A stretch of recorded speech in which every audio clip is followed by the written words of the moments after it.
Hello everyone, welcome you all. आज हम इस वीडियो में बात करने वाले हैं टर्पिनॉइड्स एंड कैरोटिनॉइड्स की।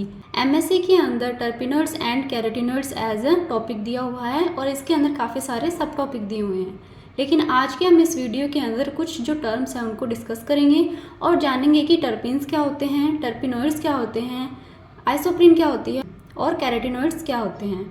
तो आज हम इस वीडियो के अंदर इनका इंट्रोडक्शन और इनकी अकरेंस के बारे में डिस्कस करेंगे ताकि हमारी आगे आने वाले वीडियोस के अंदर हमें कोई भी कंफ्यूजन ना रहे इनकी टर्म्स को लेकर। तो सबसे पहले हम शुरुआत करते हैं टर्पीन से। जो टर्पीन है वो वर्ड निकला है टर्पेंटाइन से, जिसका मतलब होता है पाइन ट्री। तो जो टर्पीन होते हैं वो एक सेकेंडरी मेटाबोलाइट्स होते हैं और एक कॉन्स्टिट्यूएंट होते हैं टर्पेंटाइन के, जो कि मेनली है हाइड्रोकार्बन एंड रेजिन। अब अगर हम टर्पिन्स की डेफिनेशन की बात करें तो इनकी डेफिनेशन के अंदर क्या होता है कि कोई एक ग्रुप होता है जो कि वोलेटाइल अनसैचुरेटेड हाइड्रोकार्बन का होता है, जो कि काफ़ी सारी प्लांट की वैरायटी के अंदर पाया जाता है, जिसके अंदर इंक्लूड है coniferous, citrus tree, pine tree etcetera. और जो क्या है रिस्पॉन्सिबल होता है फ्रेगनेंस या फिर स्कैंट के लिए, इन्हें हम बोलते हैं टर्पिन्स। अब हम देखते हैं कि जो टर्पिन्स है वो पॉलीमरिक फॉर्म होते हैं आइसोप्रीन की।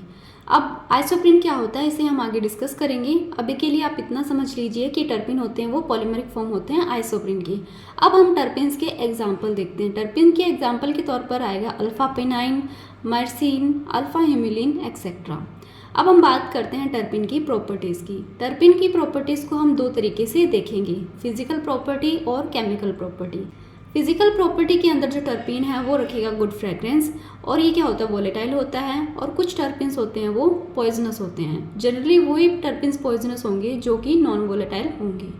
तो इस तरीके से हम इनकी फिजिकल प्रॉपर्टीज़ देखते हैं। अब हम बात करते हैं इसकी केमिकल प्रॉपर्टी। केमिकल प्रॉपर्टी के अंदर आता है एक तो ये कलरलेस लिक्विड होते हैं और वाटर से काफ़ी हल्के होते हैं और वाटर में इनसॉल्युबल भी होते हैं। ये एक एरोमेटिक कंपाउंड्स होते हैं जिनका जनरल बॉइलिंग पॉइंट होता है लगभग 150 से 200 डिग्री सेल्सियस तक। तो ये था टर्पिन्स के बारे में। अब मैं आपको एक चार्ट शो करूंगी जिसके बाद में आपको इजीली समझ में आ जाएगा कि आइसोप्रीन क्या होते हैं, टर्पिन्स क्या होते हैं, टर्पिनॉइड्स क्या होते हैं और कैरोटिनॉइड्स क्या होते हैं। उसके बाद में आपको किसी भी तरीके का कोई भी कंफ्यूजन नहीं रहेगा। इस छोटे से चार्ट के अंदर आपको दिखाई दे रहा है सबसे पहले आइसोप्रीन यूनिट। अब ये जो आइसोप्रीन यूनिट है, जब हम काफ़ी सारे आइसोप्रीन यूनिट को मिलाकर उसको पॉलीमराइज करते हैं तो हमें मिलते हैं टर्पिन्स। अब ये जो टर्पिन्स अभी क्या है, ये सिंपल हाइड्रोकार्बन है, लेकिन जैसे ही इन टर्पिन्स के साथ में कोई फंक्शनल ग्रुप अटैच हो जाता है, यानी कि वो जो फंक्शनलाइज्ड हो जाता है, तो उसे हम बोलते हैं टर्पिनॉइड्स। अब ये टर्पिनॉइड्स हम कब तक बोलेंगे, जब तक कि जो कार्बन की चेन है वो 40 से कम होगी। तो कार्बन की चेन जब 40 से कम होगी तब तो हम उसे बोलेंगे टर्पिनॉइड्स, लेकिन जैसे इस कार्बन की चेन लगभग 40 से ज़्यादा हो जाएगी तो उसे हम बोलते हैं कैरोटिनॉइड।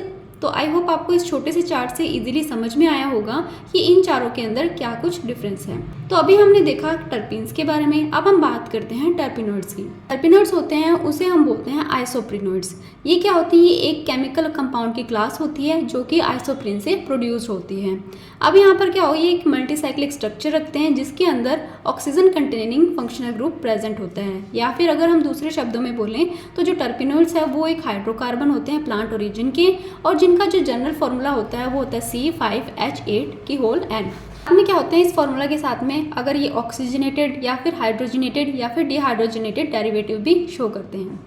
अब हम बात करते हैं कि जो टर्पिनॉइड्स है वो क्या होता है, एक तरीके की मॉडिफिकेशन क्लास होती है टर्पिन्स की, क्योंकि हमने पहले देखा था उस चार्ट में कि जब टर्पिन्स के साथ में हम कोई फंक्शनल ग्रुप अटैच कर देते हैं तो वो टर्पिनॉइड्स के अंदर चेंज हो जाता है।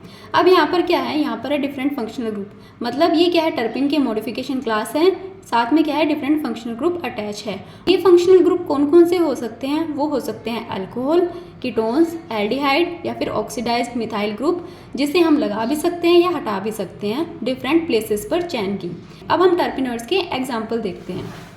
टर्पिनॉइड्स के एग्जाम्पल के अंदर आते हैं सिट्रोल, जिरेनियोल, अल्फा टर्पिनियोल, मेंथोल एक्सेट्रा। तो अभी तक हमने डिस्कस किया टर्पिन्स और टर्पिनॉइड्स के बारे में। अब हम बात करते हैं कैरोटिनॉइड्स की। कैरोटिनॉइड्स एक ग्रुप ऑफ पिगमेंट होता है जो कि प्लांट ओरिजिन का होता है, और ये किस लिए रिस्पॉन्सिबल होता है, ये रिस्पॉन्सिबल होता है फ्रूट या वेजिटेबल के अंदर कलर को शो करने के लिए। मतलब जो कलर आता है फ्रूट और वेजिटेबल का, और उन कलर के अंदर भी क्या है स्पेसिफिक कलर, जैसे कि येलो, ऑरेंज, रेड कलर जो आता है वो उसके लिए रिस्पॉन्सिबल होते हैं कैरोटिनॉइड्स। और ये क्या होते हैं, ये सभी क्या करते हैं, एंटीऑक्सीडेंट एक्टिविटी भी शो करते हैं। तो जो सभी कैरोटीनॉइड्स है वो एंटीऑक्सीडेंट एक्टिविटी शो करते हैं। इनमें से कुछ क्या होते हैं, विटामिन ए के प्रिकर्सर्स होते हैं। मतलब जो कैरोटीनॉइड्स होते हैं वो आगे जाकर क्या करते हैं, विटामिन ए का फॉर्मेशन करते हैं। अभी जो कैरोटीनॉइड्स है उसे हम बोलते हैं टेट्राटर्पिनॉइड्स। अभी के लिए आप इतना याद रखिए, इसे हम टेट्राटर्पिनॉइड्स बोलते हैं। आपको ये टर्म जब समझ में आएगी जब हम इसका क्लासिफिकेशन डिस्कस करेंगे। अभी जो कैरोटीनॉइड्स है ये क्या करते हैं, कैरेट्स और टमाटो को उनका कैरेक्टरिस्टिक कलर प्रोवाइड करवाते हैं। ये जो कैरोटीनॉइड है उसे हम आगे फिर से कैटेगराइज करते हैं दो क्लासेस के अंदर। ये क्लासेस है ज़ैंथोफाइल्स और कैरोटीन्स। तो ये दो क्लासेस किसकी है, कैरोटीनॉइड्स की है। अब अगर हम कैरोटीनॉइड्स के एग्जाम्पल की बात करें तो उनके अंदर आता है beta carotene, lutein, lycopene, zeaxanthin etcetera. तो ये थे कैरोटीनॉइड्स के एग्जाम्पल। अब जो हमने इनकी सबसे स्मॉलेस्ट यूनिट बोली थी आइसोप्रीन, उसके बारे में जानते हैं। तो आइसोप्रीन को ही हम बोलते हैं 2-मिथाइल-1,3-ब्यूटाडाइन, जो कि एक कॉमन वोलेटाइल ऑर्गेनिक कंपाउंड होता है और इसका फॉर्मूला होता है C5H8। अब ये क्या है, ये काफ़ी सारे प्लांट और एनिमल्स के थ्रू प्रोड्यूस किया जाता है। अब ये जो आइसोप्रीन है इसकी ये स्ट्रक्चर है, जिसके अंदर क्या है, कार्बन कार्बन के बीच के अंदर सिंगल बॉन्ड है, यहाँ पर CH2 ग्रुप अटैच है, यहाँ पर भी CH2 ग्रुप अटैच है, यहाँ पर CH3 ग्रुप लगा है और यहाँ पे एक हाइड्रोजन लगा है।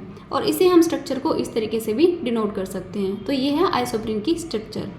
और अगर आपको ये नोट्स चाहिए तो इसकी PDF का लिंक है, वो मैं आपको इसी वीडियो की डिस्क्रिप्शन में प्रोवाइड करवा दूंगी। अगर आपको MSc से रिलेटेड और भी नोट्स चाहिए तो उसका जो लिंक है वो आपको चैनल की डिस्क्रिप्शन के अंदर मिल जाएगा, तो एक बार आप वहाँ पर भी ज़रूर चेक करिए।